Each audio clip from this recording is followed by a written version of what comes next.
What are the world's greatest inventions? How far back can we trace their origins? Which inventions have had the biggest impact on our world? And what does the future hold for these amazing devices? Now, Great Inventions on Modern Marvels.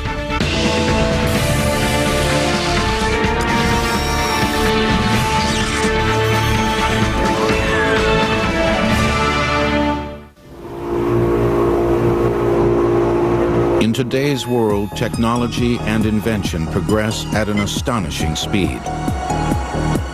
We have instantaneous access to information and images from around the globe. Advances in modern medicine are working to vanquish even the most elusive and deadly of diseases.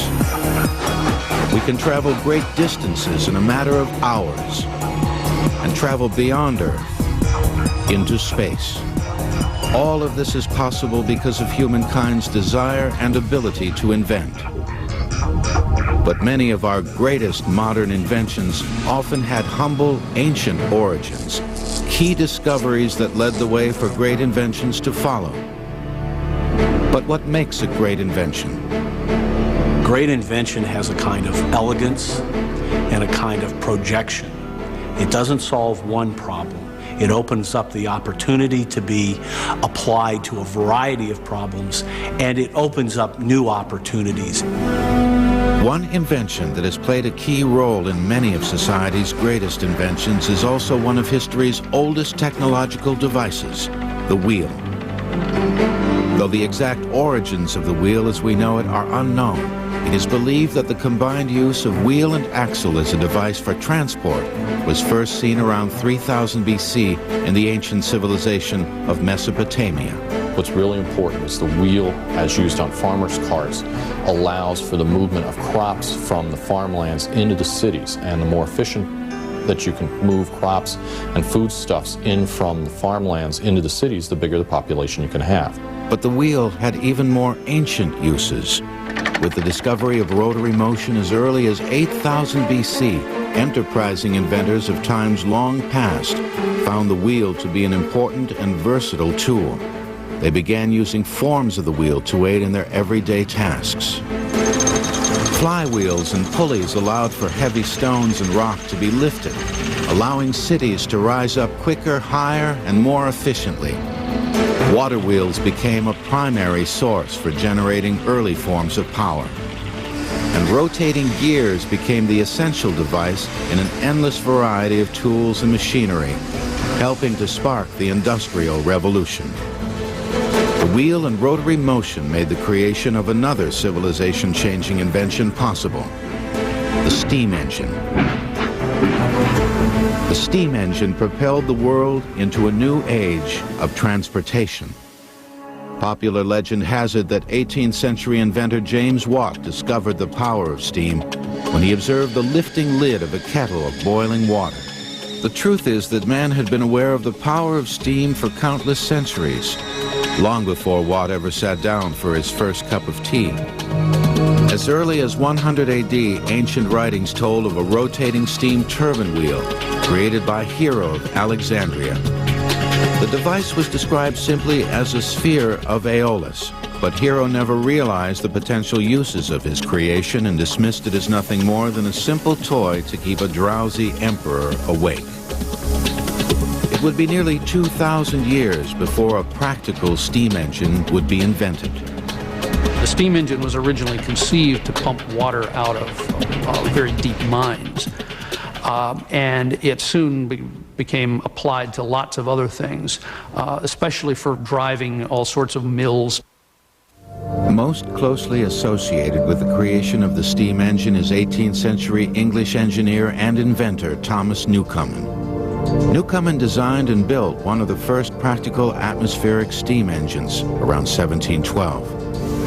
The steam engine consisted of a series of steam-driven piston rods linked by chains that rose and fell in order to lift water out of mines. For over 50 years, Newcomen's steam engine set the standard, but a Scottish instrument maker and engineer, James Watt, set out to improve on Newcomen's creation. Initially, the rotative motion wasn't used with atmospheric engines because they weren't very evenly running engines. James Watt, by applying steam to both sides of the piston in a cylinder, and with the use of properly designed valves, could impart a regular rocking motion to a beam, and by means of a crank, then rotate a wheel. This improved steam engine, aided by the wheel, provided a major advance in the way we traveled over water. By the late 1700s, the steamship was man's first major development in traveling great distances since the creation of the sail, thousands of years before. The French were the steamship's earliest pioneers in the late 1700s, but it was an American, Robert Fulton, who first achieved commercial success when he gained worldwide attention for driving his steamship, the Clermont, between New York and Albany in 1807. With the success of steam travel on the waterways, inventors looked at the steam engine as a source of power for land transport. The steam engine led to another revolutionary invention that literally connected communities the world over, the railroad. The powerful steam locomotives created in the early 1800s represented an unprecedented leap over early forms of railroads. The first railroads would not have been steam-powered, they would have been animal-powered. Animals were used to pull strings of cars on rails, but those early developments with steam power made it more efficient to pull heavier loads further distances. In the 1860s, America was literally tied together with the building of the Transcontinental Railroad from Nebraska to the golden yet isolated land of promise, California. The use of the steam engine helped steel-wheeled railroads become an increasingly powerful force in the growth and development of cities around the world. Railways soon became the world's dominant mode of freight, shipping, and transportation. One of the things that the railroad did was give people mobility that they'd never had before, allowed them to travel long distances. By the late 1800s, steam power ruled transport, but inventors began looking for alternative, more efficient means of transportation. The result was one of the most pervasive and important inventions in history, an invention that would soon dominate the transportation industry, the automobile. The early automobiles originally used the steam engine as their main source of power, but they were slow, cumbersome, and fairly uncomfortable for the passengers forced to sit close to the steamy hot boiler. The very first automobile is generally credited to 18th century French inventor Nicolas Joseph Cugnot.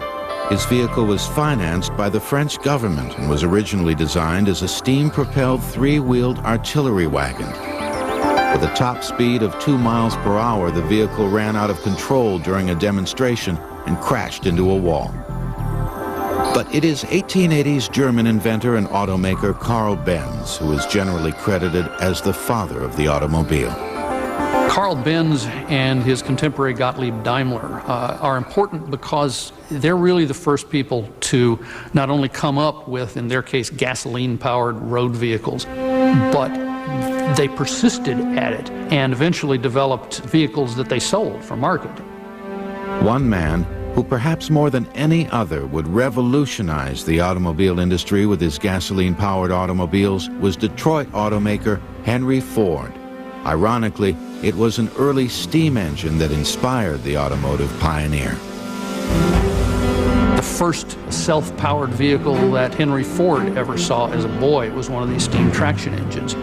For Ford, one of these light bulb moments, he saw this thing coming down the road as a young boy, and it affected him profoundly. By the early 1900s, numerous companies were beginning to make automobiles, but it was Henry Ford who succeeded in bringing the auto to the public. Ford's great contribution was to really see where the future of the market lay, which turned out to be in cheap cars for the masses. And he developed not only a cheap car, but a very good car, his Model T Ford, and developed the assembly line process for producing it cheaply. Ford's assembly line concept had been inspired by a somewhat more gruesome counterpart. The meatpacking industries was often called a disassembly line, where the carcass of an animal moved by on a conveyor and the various meat cutters took pieces out of the animal. The great accomplishment of Ford Motor Company was to take something that was enormously complicated like an automobile and put it on this assembly line method, which required interchangeable parts and required all these conveyors and carefully choreographed movement of all these parts and sub-assemblies. Engines and transmissions and rear axles had to be on their own assembly lines before they could all come together for that chassis assembly line. But it did come together.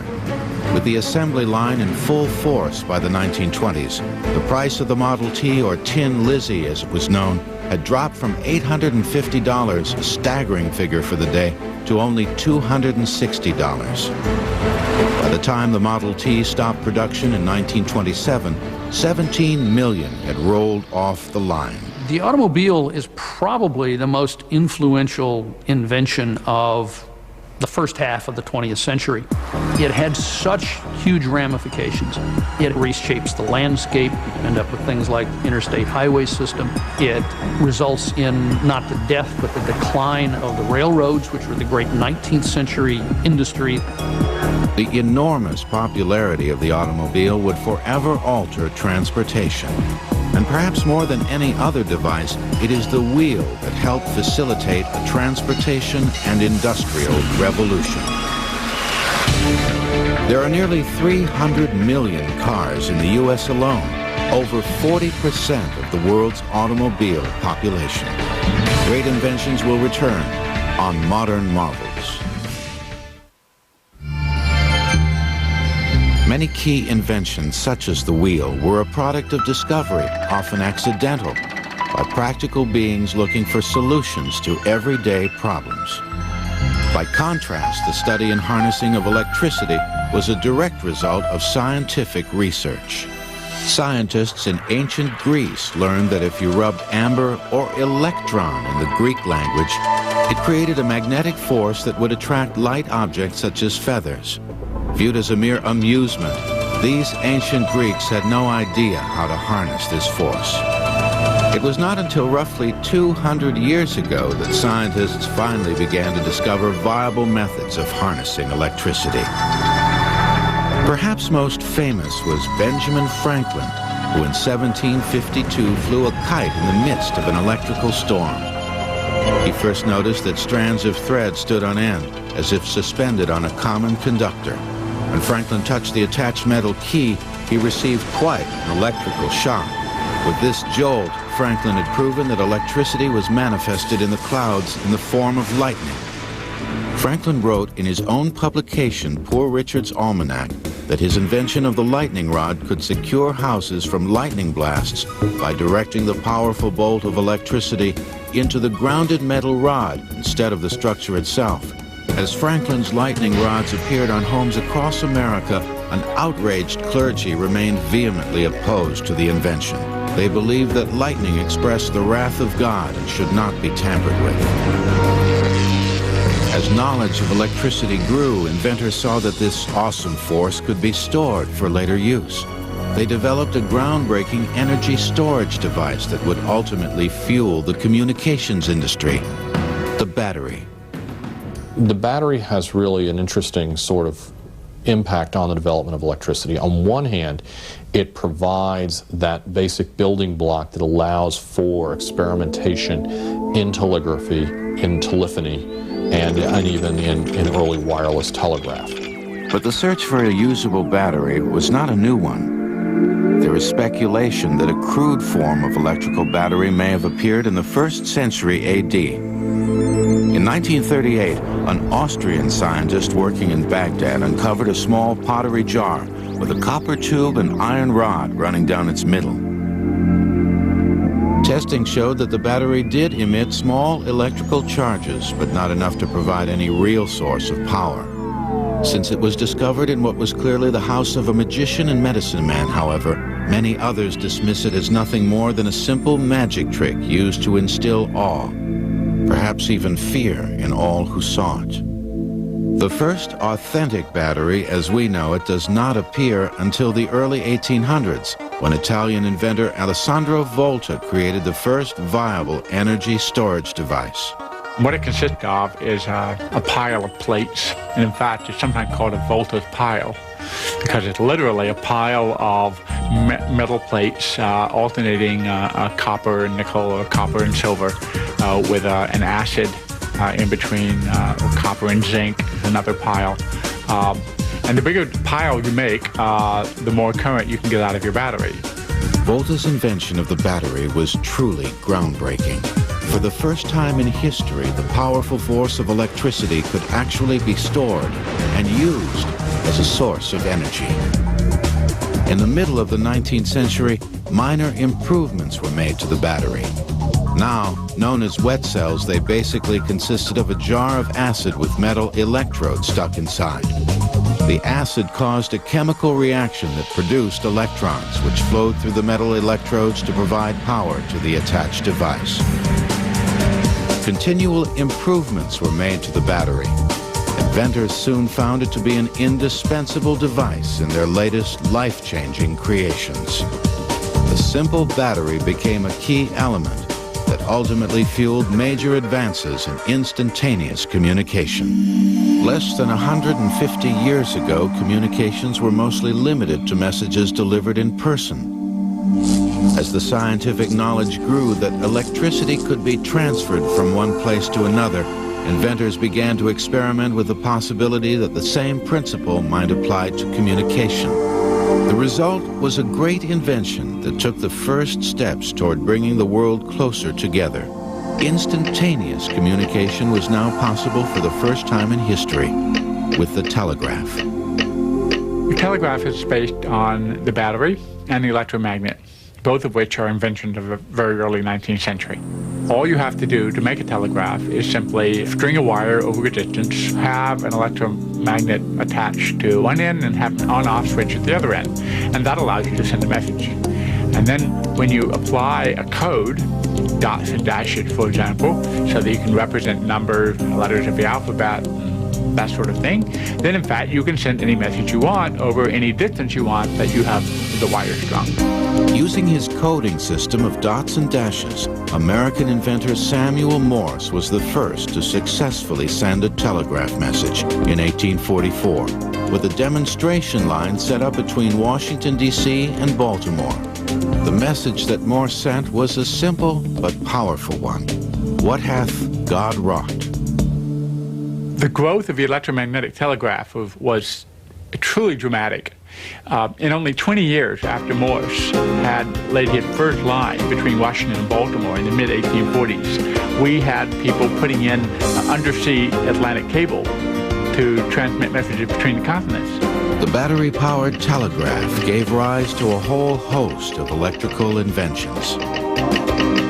If the telegraph sent the message that a communications renaissance was on the horizon, then it was one of history's greatest and most influential inventions that actually put it into words, the telephone. Alexander Graham Bell called it, in fact, a speaking telegraph initially, because that's what it was. It was a telegraph line in which you had put a microphone and a speaker, in a sense, at each end, so that, in fact, it would send the spoken voice rather than dots and dashes. Alexander Graham Bell had discovered that electrical currents could exactly duplicate sound waves transmitting multiple sounds by vibrating in the air in a series of frequencies. Bell was a teacher for the deaf, and he had spent a great deal of time researching sound waves and the principles of acoustics. Working with his assistant, Thomas Watson, Bell realized that you could not only send several different sound tones over the wire, but that you could actually send one complex sound wave, namely the human voice. He realizes it in March of 1876, and he sends the first human voice message over telegraph wire when he says to Watson, "Come here, I want you." And he simply wanted to show Watson that the transmitter was actually working, and Watson heard it on the receiver, and they were very excited. Ironically, the telephone did not catch on right away. In fact, the leading telecommunications giant at the time, Western Union, refused Bell's offer to sell them the telephone patent for $100,000. Little by little, however, the public began to gravitate to the phone. By 1877, Western Union began to rethink their decision and offered to buy the telephone from Bell and his Bell Telephone Company. But Bell refused. He knew at that point that he had a good thing. Coming up, electricity lights the way for an entertainment and information renaissance.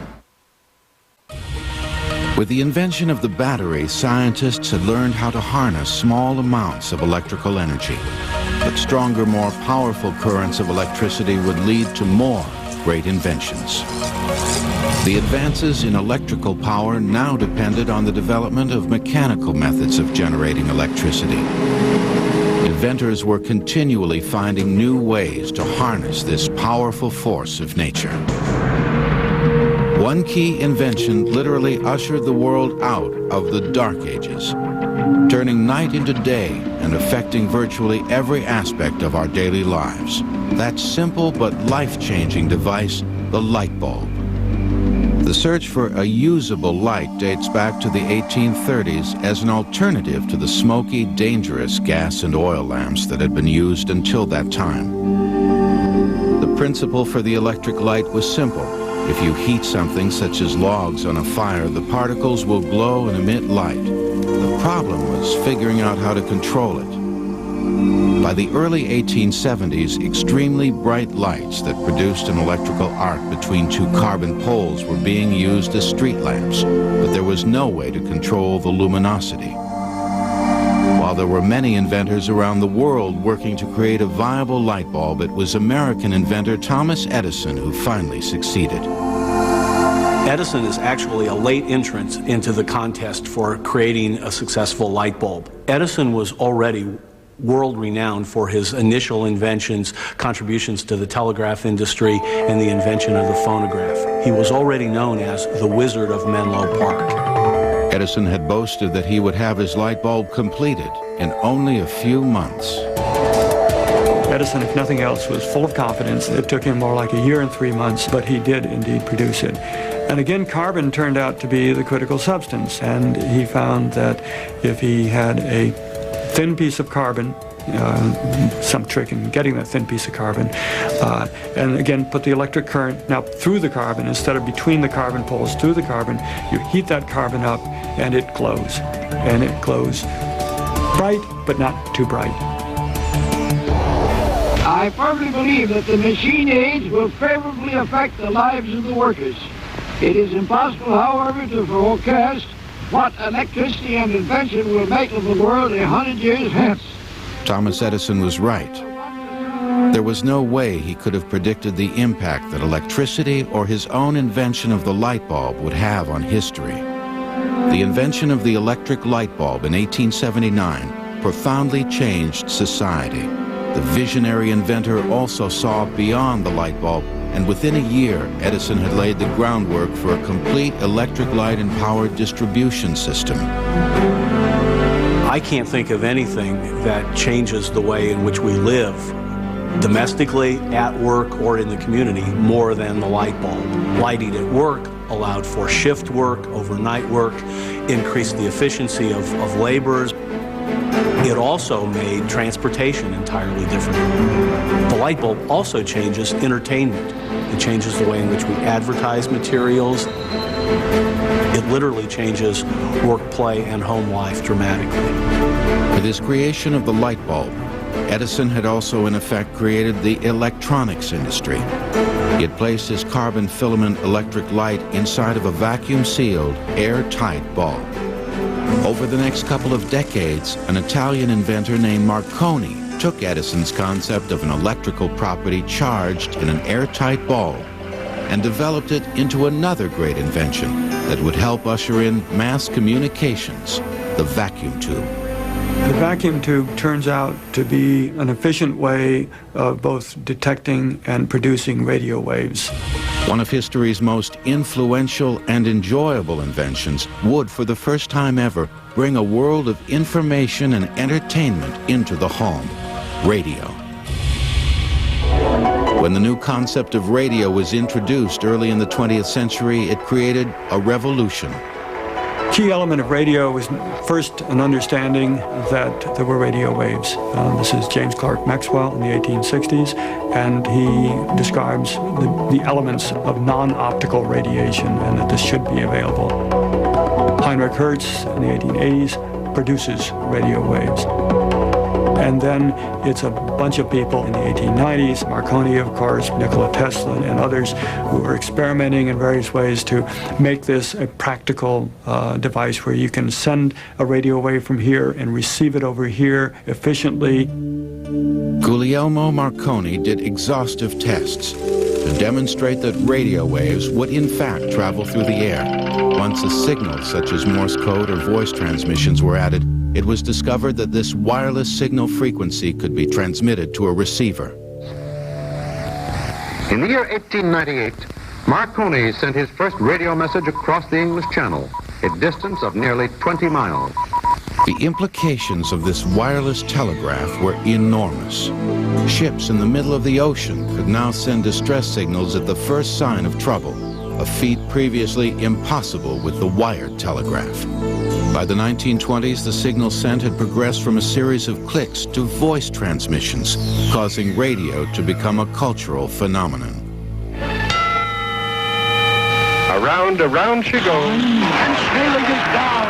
That sailing is beaten in one round. With radio, sound could travel over great distances, but now scientists began to wonder if they might be able to send visual images as well. The result? A miraculous invention that would bring a world of images into our homes, an invention that would literally allow us to view history in the making: television. Television is one of those inventions that again has had a profound impact. The addition of visuals to sound really changes the way not only the way we look at things, but the way we think about things. Television technology continues to advance at an astonishing rate, but television of today owes a debt of gratitude to scientists of long ago. In the 1500s, Leonardo da Vinci presented his findings on the persistence of vision, which stated that the human eye continues to see an image for a fraction of a second after it has disappeared. This concept is applied to our modern television system, which sends 30 complete pictures every second. And color television owes a debt of gratitude to Sir Isaac Newton, who in 1666 discovered the color spectrum, proving that a rainbow of colors are formed when white light is shown through a glass prism. In the early 1860s, Giovanni Caselli created what many consider to be the first television broadcast. In an experiment with early imaging, the Italian-born priest wrapped tinfoil around rotating cylinders and sent shadowy transmissions of handwritten messages and line drawings over a telegraph wire. The modern television as we know it was not the product of a single mind, but numerous inventors from around the world who all had a hand in its creation. Principal inventors often cited for electronic television are Vladimir Zworykin, who was working first for Westinghouse and then RCA in the 1920s and 30s, and Philo Farnsworth, who was pretty much a lone inventor at the beginning and then got involved with Philco and others. The critical thing here is to take electricity and somehow to detect an image at one end and store this electrically in some form. In this case, it's within a vacuum tube. And then take that information and convey it electrically to the other end, where again, some electrical device spews out electrons, and as it turns out, these electrons hit a phosphorus screen and produce an image. Television took the world by storm. For the first time ever, people were able to actually witness key historic events as they unfolded. By 1936, there were only about 2,000 television sets in use around the world. By 1955, less than 20 years later, television really broke through, with more than 30 million television sets in homes. as a communication medium, of course, it's become profound. You get to see people land on the moon, which is amazing enough. But it's also had, I think, a fairly significant downside. The television is there, you turn it on, you watch it almost regardless of what's on it. And so I think, in fact, we're still working out the long-term implications of what television means to us. Next, a tiny device cuts years of inventions down to size and opens the door for the modern computer age. By the late 1940s, radio had captured the imagination of the world, and television was a new medium just about to explode onto the scene. Of course, these great inventions relied on electricity and bulky, expensive, and unreliable vacuum tubes for their power. Then, in 1948, an invention the size of an average finger was announced with very little fanfare, but it would leave an indelible mark on history and society: the transistor. The transistor was invented by three men at Bell Labs, John Bardeen, Walter Brattain, and William Shockley. And Bell Laboratories, again, this is part of the AT&T telephone company. They used a lot of information circuits in their own machinery in the phone system, so that's the motive for doing this. The three men introduced the transistor at a press conference at the Bell Labs headquarters in New York City, but no one paid much attention. Eventually, however, the creators of the transistor were awarded the Nobel Prize, as this great invention became recognized as a device that would trigger one of the most sweeping technological revolutions in history. The basic principle of the transistor amplifying electrical signals is simple, but its impact was huge. By releasing a large surge of electrons through the transistor, the weak electrical signal was transformed into a much stronger copy of itself. Transistors increased those electrical signals in a fraction of the space, which in turn scaled everything down to size. Transistors were much less expensive and far more reliable than bulky vacuum tubes. With improvements being made almost immediately, the device played a key role in a great invention that has had a global impact on virtually every aspect of our lives: the computer. The next significant thing that happened after the transistor was the integrated circuit, or the chip. The single thing on your computer that really runs the whole thing, the CPU chip, contains tens of millions of transistors on a single chip. So you can see the economies of scale. We went from 18,000 vacuum tubes to run a big computer down to several thousand transistors to run the first real business computer, down to our desktop, which has tens of millions of little transistors, microscopic transistors on a single chip. An extraordinary achievement when you consider that less than 50 years ago, a computer was a massive bank of machines that took up an entire room, held far less memory, and was infinitely slower than today's slowest computers. The earliest forms of computers were created by a mathematician named Blaise Pascal, who actually invented 50 machines in 1645 that would compute mathematical equations. Thinking it to be a great invention, he believed that bookkeepers and accountants would clamor for his new device. Much to his surprise, however, the invention was rejected because the device threatened people who feared it would make their jobs obsolete. He abandoned work on the computers only to turn his fertile mind to other scientific endeavors. But others created early computing systems. By the mid-1800s, a French inventor named Joseph-Marie Jacquard created a predecessor to the punch card system called the Jacquard loom, which automatically manipulated a weaving loom. It is British mathematician Charles Babbage, however, who is known as the father of computing for his work in the 1830s and 40s on a mechanical device most closely resembling today's computers. Babbage is so significant during this time period is because he formulated what we now know today as the modern computer. There was an input, there was an output, there was a control unit, a processor, all these terms that today are incorporated into the modern computer. The next big advancement in computing came in 1890 by a young census worker named Herman Hollerith. He created a punch card computing machine to aid in the seemingly impossible census count. We take a census every 10 years, and it was taking more than 10 years, or they projected it would take more than 10 years to count the results. So clearly that's absurd. The 1880 census had taken 7.5 years. So it was already 7.5 years out of date when they finally got it. Hollerith's machine was a success and remained in use for several decades. The 1890 census was completed in only 2.5 years. In 1911, Hollerith's successful business machine company merged with another to form the Computing Tabulating Recording Company. In 1924, they changed the name to International Business Machines Corporation, better known as IBM. Computing made its next great leap in the 1940s. When you think of a modern computer, what you're really thinking of is an automatic digital computer.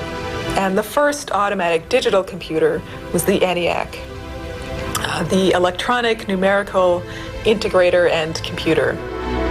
The ENIAC project was funded by the U.S. Army in 1943 as a method of calculating mathematical firing tables for weapons launched during World War II. Previously, with the men off in battle, the complex weapons took a corps of 100 female mathematicians more than a month to figure a single firing table. The ENIAC, I think, really put these massive machines into the public consciousness. People called it a giant brain, and there was this kind of first dawning outside the scientific community of what a computer could really be. Aided by the creation of the simple transistor, what the computer turned out to be was an indispensable device that has forever changed the way we live and work. Everybody's using them, and I think that's a very significant thing that's happening in our culture today. In fact, in schools, we've got children teaching adults. I can't think of another time in history where something like that has been true. Whether editing a simple business letter or influencing the vast global economy, there is perhaps no other invention that has impacted the world as deeply as the computer. Next, 17th century astronomer Galileo is astounded by a device that even to this day continues to save millions of lives. During an average workday, the human eye must refocus over 20,000 times to read the letters on a computer screen. Modern marvels will return in a moment.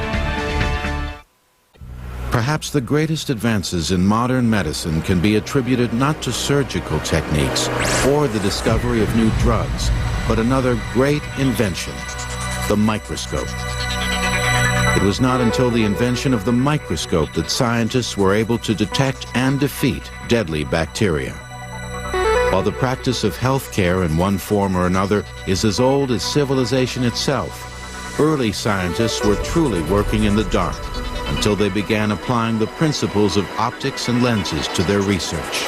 In 1609, an optician's apprentice discovered that if spectacle lenses were placed in certain positions, objects seen through them appeared to be much closer. Famed inventor and scientist Galileo vastly improved the invention prompted by this discovery, the telescope. By creating a device that could magnify objects 30 times their normal size, Galileo used the telescope to make numerous important discoveries about our solar system. He soon gazed inward instead of outward with another recently invented optical device that he said made flies look as big as a lamb. That device was the microscope. As man's understanding of optics continued to progress, microscopes became increasingly powerful. Aided by the microscope, scientists would uncover life-saving discoveries that would impact healthcare more deeply than at any time in history. They would wage a war with disease, armed with a powerful new weapon, vaccines. It is only because of the microscope that scientists were ultimately able to save millions of lives with the creation of vaccines. I mean, a big step forward as far as other vaccines was the microscope and the ability to identify bacteria that were causing diseases. For example, diphtheria. People were able to see specific organisms, and then they were able to take them and put them into animals and reproduce diseases and show the same organisms. So the microscope played a major role in the subsequent development of many vaccines. The earliest recorded attempts to vaccinate against disease dates back to India in 700 AD. Buddhist monks routinely ingested snake venom in the belief that if they were bitten, their bodies would have to build up immunity to the poison. No one knows for certain if that radical attempt at early vaccination was effective, but they did have the right idea. But it was not until the end of the 19th century, with the help of the microscope, that the link between germs, bacteria, and disease was discovered. Scientists began to create appropriate vaccines. Vaccines are designed to introduce a bit of the disease into the body without actually passing on the disease itself. The body then produces an antibody that creates immunity to the disease in question. Edward Jenner created the first successful immunization in England in 1796. And while he was certainly using an early form of the microscope, his discovery was the result of a keen observation. Smallpox was an epidemic disease that had plagued the world for more than 2,000 years. With a mortality rate of over 40%, scientists were frantically searching for a vaccine to eradicate the deadly disease. Jenner had observed that if milkmaids on farms got an infection from an illness in cows called cowpox, they somehow seemed to be immune to smallpox. What Jenner did was take the material from the lesion of a milkmaid and inoculated that into the arm of a boy, James Phipps, and that this boy was subsequently exposed on purpose to smallpox, and he was protected. In time, the once deadly disease smallpox was eradicated completely. And then, in the late 1800s, French scientist Louis Pasteur made more great strides in vaccine research. Pasteur is known to history, I think primarily because of the nature of the development of his rabies vaccine. And that used the attenuated matter to produce a way of treating rabies, which up until that time no one had been able to treat. The next big advancement in medicine was antibiotics. In the early part of the 20th century, one of the most important antibiotics in history came close to being shelved forever. In 1928, penicillin was discovered by Alexander Fleming, who noticed with the help of microscopes that mold growing on a jelly sample in his lab completely destroyed bacteria that he had been cultivating. Ironically, Fleming lost interest in the penicillin discovery, and it was 10 years before another group of scientists uncovered his notes and, realizing its potential, created a form of pure penicillin. With penicillin, great strides were being made in the war on bacteria, but scientists now needed a way to battle viruses. Viruses, unlike bacteria, are a substance much too small to be seen by even the strongest conventional microscopes. Scientists once again harnessed the power of electricity and created the electron microscope, a device that finally allowed the magnification of viruses. America pumped billions of dollars of research money into the development and creation of new vaccines. Jonas Salk's research led to the creation of a vaccine that virtually eradicated the crippling and deadly disease polio, and a host of other vaccines were created to battle diseases ranging from measles, mumps, rubella, hepatitis, and many others. These vaccines help us live longer than at any other time in history. History's key inventions have affected and influenced every aspect of our lives: how we live, work, play, and travel. And while these great inventions certainly stand on their own, they are in many ways inextricably connected. I think what we're seeing in the last 20 or 30 years, the latter part of this decade, is the amount of technologies that are kind of coming together and being utilized together, integrated, if you will, is so dramatic that we are seeing advancements unparalleled in any part of history. The human race has witnessed an incredible wave of important inventions. As long as man continues to think, he will continue to invent. And the result will be more great inventions that will undoubtedly change the course of history.